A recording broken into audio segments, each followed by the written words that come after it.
ఆచి చికెన్ మసాలా వర్గాల భూములను ప్రభుత్వం పారిశ్రామిక పార్కుల పేరు మీద లాక్కునే ప్రయత్నం చేస్తా ఉంటే ఆ ప్రజల పక్షాన పోరాడడానికి బీఆర్ఎస్ పార్టీ ఆధ్వర్యంలో ఒక నిరసన కార్యక్రమానికి శ్రీకారం చుట్టడం జరిగింది. మరి ఎందుకు ప్రభుత్వం అంత భయపడతా ఉంది? మీరే చెప్పారు, మేమొస్తే ప్రజాస్వామ్యం అనే 7వ గ్యారంటీ ప్రజలకు ఇస్తున్నాం, ప్రజలకు ప్రశ్నించే హక్కు కల్పిస్తాం, ప్రజలు ఎక్కడైనా తమ నిరసన చెప్పొచ్చు, పోరాటం చేయొచ్చు అని కాంగ్రెస్ పార్టీయే పెద్ద పెద్ద మాటలు చెప్పింది కదా.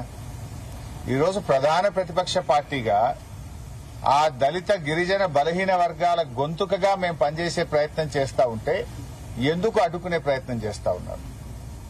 ఇవాళ మా మాజీ ఎమ్మెల్యే మహేశ్వర్ రెడ్డి గారిని అరెస్ట్ చేసి పొద్దున్నే మన్నెగూడ పోలీస్ స్టేషన్ తీసుకుపోయింది, అక్కడి నుంచి ధరూర్ పోలీస్ స్టేషన్ తీసుకుపోయిండ్రు, అక్కడి నుంచి ఇప్పుడు బంటారం పోలీస్ స్టేషన్ తీసుకుపోతుండ్రు. అంటే గంటకో పోలీస్ స్టేషన్ తిప్పుతారా? ఎందుకు అంత భయభ్రాంతులు గురి చేస్తా ఉన్నారు? మేము పరిగి దగ్గర ఇవాళ కల్లాపూర్ దగ్గర ధర్నా కార్యక్రమాన్ని పెట్టుకున్నాం. మేము రాస్తారోకో పెట్టలే, ఎక్కడ ఎవరిని ఇబ్బంది పెట్టే ఆలోచన లేదు. ఆ రైతుల బాధ వినడానికి, రైతుల గోస వినడానికి కల్లాపూర్ దగ్గర మేము ఒక ధర్నా కార్యక్రమం, ఒక మీటింగ్ పెట్టుకోవడం జరిగింది. ఇవాళ ఉదయాన్నే పోలీసులు అక్కడికి వెళ్లి కల్లాపూర్లో వేసిన టెంట్నంతా కూడా చింపేయడం, టెంట్ను పడగొట్టేయడం, అక్కడ ఉండేటువంటి మహిళలను, ఆర్గనైజర్స్ అందరినీ కూడా అరెస్ట్ చేసి పోలీస్ స్టేషన్లకు తరలిస్తా ఉన్నారు. బాధితులు అక్కడికి వస్తే మీరందరు ఇక్కడి నుంచి వెళ్లిపోండి, మిమ్మల్ని అరెస్ట్ చేస్తాం, మీ మీద కేసులు పెడతామని చెప్పి ఆ భూ బాధితులను భయభ్రాంతులకు గురి చేసే ప్రయత్నం చేస్తా ఉన్నారు. అంటే ఇదేనా ప్రజాపాలన? అంటే ప్రజలకు మాట్లాడే హక్కు లేదు, ప్రజలకు స్వేచ్ఛ లేదు, ప్రజలకు కనీసం తమ నిరసన చెప్పే హక్కు లేకుండా ఇవాళ ముందస్తు అరెస్టు చేయడం ఏంటి? మా నాయకులందరినీ పరిగిలో అరెస్ట్ చేశారు, టెంటును కూల్చేశారు, పోలీస్ స్టేషన్లు ఒక తర్వాత ఒకటి తిప్పుతా ఉన్నటువంటి పరిస్థితి ఉంది.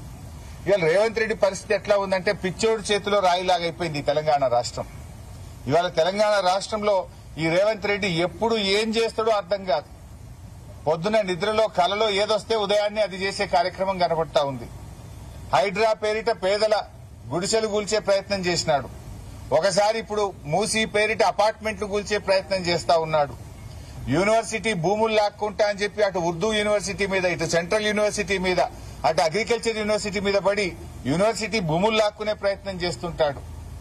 నిన్న చూశాం వ్యవసాయ market committee, fruit market land కూడా ఇలా దాన్ని కూడా తన అనుయాయులకు, పారిశ్రామికవేత్తల పేరిట కట్టబెట్టే ప్రయత్నం చేస్తా ఉన్నాడు. ఇవాళ లగచర్ల చూశాం, లగచర్ల లాంటిదే మరొక భూసేకరణ ఇలా పరిగిలో చేస్తా ఉన్నారు. ఏంది మీరు ఆ పచ్చటి భూముల మీద ఎందుకు పడ్డారు? దళిత గిరిజన బలహీన వర్గాల భూములు ఎందుకు లాక్కుంటున్నారు? ఇవాళ ఇది భూసేకరణ కాదు, ఇది దళిత బలహీన వర్గాల ప్రజల మీద దండయాత్ర చేస్తున్నది రేవంత్ రెడ్డి ప్రభుత్వం. మీరు ఏం చెప్పారు ఆ రోజు? కాంగ్రెస్ అధికారంలోకి వస్తే ఎస్సీ ఎస్టీలకు అసైన్డ్ భూములకు పట్టాలు ఇస్తాము అని చెప్పారు. పట్టాలు ఇవ్వడం మాట దేవుడెరుగు గాని ఉన్న భూములు లాక్కుంటున్నారు. పట్టాలు ఇవ్వలే, కానీ దళిత గిరిజనుల భూములే లక్ష్యంగా పెట్టుకుని టార్గెట్ గా ఎక్కడ ఎస్సీ ఎస్టీ బీసీల అసైన్డ్ భూములుంటే అక్కడ ఇండస్ట్రియల్ నోటిఫికేషన్ ఇస్తా ఉన్నారు. రేవంత్ రెడ్డి వచ్చిన ఈ 2 సంవత్సరాల్లో ఇప్పటికే 10,000 ఎకరాలు ఇండస్ట్రీల పేరిట భూములు లాక్కున్నారు. ఇంకో 40,000 ఎకరాలు లాక్కోవడానికి ప్రణాళికలు సిద్దం చేసినారు. రంగారెడ్డి, మేడ్చల్, సంగారెడ్డి, వికారాబాద్, భువనగిరి, ఈ చుట్టుపక్కల హైదరాబాద్ చుట్టూ ఎక్కడ ఎస్సీ ఎస్టీ బీసీల అసైన్డ్ భూములుంటే అక్కడ ఇండస్ట్రియల్ పార్కులని చెప్పి నోటిఫికేషన్లు ఇచ్చుడు, భయభ్రాంతులకు గురి చేసుడు, ఇవాళ ఆ భూములు లాక్కునే ప్రయత్నం చేస్తున్నారు. మీ మేనిఫెస్టోలో చెప్పింది ఏంది? వాళ్ళకు పట్టాలు ఇస్తాం, వాళ్లకు అమ్ముకునే హక్కులు కల్పిస్తాం, ఒకవేళ ఎక్వైర్ చేస్తే పట్టా భూమితో సమానమైన ధర చెల్లిస్తామన్నారు. ఇస్తున్నారా ఎక్కడన్నా? ₹1,00,00,000 ఎకరం ఉన్న భూమికి అసైన్డ్ భూమి అని 10 లక్షలు 20 లక్షలు ఇచ్చి లాక్కునే ప్రయత్నం చేస్తున్నారు. ఎందుకు ఈ దళితుల మీద, గిరిజనుల మీద, బలహీన వర్గాల భూముల మీద దండయాత్ర చేస్తున్నారు అని మేము అడగడానికి వెళ్తా ఉన్నాం. మమ్మల్ని ఎందుకు ఆపే ప్రయత్నం చేస్తున్నారు? అది ముఖ్యమంత్రి గారి జిల్లా వికారాబాద్ జిల్లా ముఖ్యమంత్రి స్పీకర్ గారు ఉంటే మీరు రక్షకులుగా ఉంటారా, భక్షకులుగా మారతారా? అన్ని ఉన్న అల్లు నోట్లో శని అన్నట్టు ముఖ్యమంత్రి గారున్నా స్పీకర్ ఉన్నా అక్కడే దళితుల భూములు, బీసీల భూములు, గిరిజనుల భూములు లాక్కునే ప్రయత్నం చేస్తున్నారు. అక్కడే లగచర్ల ఇన్సిడెంట్ చూశాం. ఇప్పుడు మళ్లీ పరిగిలో మరొక దమనకాండ ఇవాళ జరుగుతా ఉంది. పాపం మహిళలు, రైతులు గత నెల రోజుల నుంచి పోరాటం చేస్తున్నారు. మా భూములు ఇవ్వము అంటున్నారు. ఆ భూములను తాతలు తండ్రుల నుంచి సాగు చేసుకుని ఆ భూమి మాకు జీవనాధారం, ఆ భూమితో మాకు పేగుబంధం ఉన్నది, మా భూమి మాకు కావాలి అంటే ఎందుకు నీ అనుయాయులకో నీ కుటుంబ సభ్యులకో ఆ భూములు కట్టబెట్టడానికి గా భూములే దొరికినాయా నీకు? ఆ పేదలేంటే ఎందుకు పడతా ఉన్నావని నేను అడుగుతా ఉన్నా. ఇవాళ మీరు చేస్తున్నటువంటిది కేవలం ఆ ఎస్సీ ఎస్టీల నోట్లో మట్టి కొట్టే ప్రయత్నం చేస్తున్నారు. మీరు మా నాయకులను ముందస్తు అరెస్టు చేసినా, మమ్మల్ని అడ్డుకునే ప్రయత్నం చేసినా మా పోరాటం ఆగదు. మేము తప్పకుండా వెళ్తాం, అక్కడికి వెళ్లి తీర్థం, ఆ రైతులకు గొంతుకగా మారుతాం. మీరిచ్చిన హామీ అమలు చేయండి, మేమేం అడుగుతలేం. మీరే చెప్పిండ్రు ఎస్సీ ఎస్టీలకు పట్టాలు ఇస్తామని. ఇస్తారా, ఇయ్యరా? ఎస్సీ ఎస్టీలకు పట్టా భూములతో సమానమైన నష్టపరిహారం ఇస్తామన్నారు. ఇచ్చిన మాట నిలబెట్టుకుంటారా, నిలబెట్టుకోరా? అంటే అధికారంలో వచ్చేదాకా ఒక మాట, అధికారంలో వచ్చిన తర్వాత ఇంకో మాటనా? ఓడ దాటేదాకా ఓడ మల్లప్ప, ఓడ దాటినాక బోడ మల్లప్ప కథనా ఈ కాంగ్రెస్ కథ? అందువల్ల ఇలా రేవంత్ రెడ్డి ఎట్లయిపోయిందంటే సూర్యుడి చుట్టూ భూమి తిరుగుతుంది అన్నట్టు రేవంత్ రెడ్డి ఆలోచనలన్నీ భూమి చుట్టే తిరుగుతున్నాయి.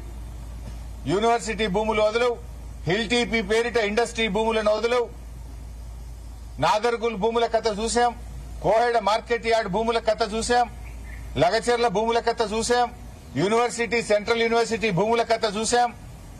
ఇవాళ చూస్తే పరిగిలో మళ్ళా భూములు లాక్కోవడం. భూములు తప్ప నీకు ఇంకోటి పట్టదా? నువ్వు పాలన చేయవయా అంటే భూములు లాక్కోవడం ఏంది? ముఖ్యమంత్రి ఇందిరమ్మ రాజ్యం అంటూ నాటి ఇందిరమ్మ భూములు ఇచ్చింది, నేటి ఇందిరమ్మ పాలనలో భూములు లాక్కుంటున్నారు. ఎస్సీ ఎస్టీలు, మైనార్టీలు, బీసీల భూములు లాక్కోవడానికే నీకు అధికారం ఇచ్చిందా? నువ్వు ఎందుకు ఎక్కడ అసైన్డ్ భూమి ఉంటే అక్కడ గద్దల్లాగా ఎందుకు బారుతున్నారు? ఇప్పుడు నిన్న మేము కోహెడకు పోయినాం. తుమ్మల నాగేశ్వరరావు గారు ఏం చెప్పిండ్రు? మేం చెప్పిందే చెప్పింది కదా. ఈ భూమిని మేము బడా పారిశ్రామికవేత్తలకు ఇస్తాం, ఆ దిల్ భూములు, హైకోర్టు కేసులున్న భూములు మార్కెట్ కడతామంటాడు. ఆ కోర్టు కేసు దిగాలి ఎప్పుడు, నువ్వు మార్కెట్ కట్టాలి ఎప్పుడు? మేము చెప్పిన దాన్నే ఇలా తుమ్మల నాగేశ్వరరావు గారు కూడా నిజమని ఒప్పుకున్నారు. ఆయన ధన్యవాదాలు కూడా చెప్తున్నా నేను. మేము అదే కదా అన్నది. ఆ పారిశ్రామిక ఇప్పుడు ఏమన్నాడు, ఈ మార్కెట్ వేరు, ఆ మార్కెట్ వేరు. ఏదైతే మార్కెటింగ్ శాఖ 10 కోట్ల రూపాయలు వెచ్చించి కోహెడలో 200 ఎకరాల భూసేకరణ చేసి అక్కడ ఫౌండేషన్ స్టోన్ కూడా మా నిరంజన్ రెడ్డి గారు మంత్రి గారు వేశారు.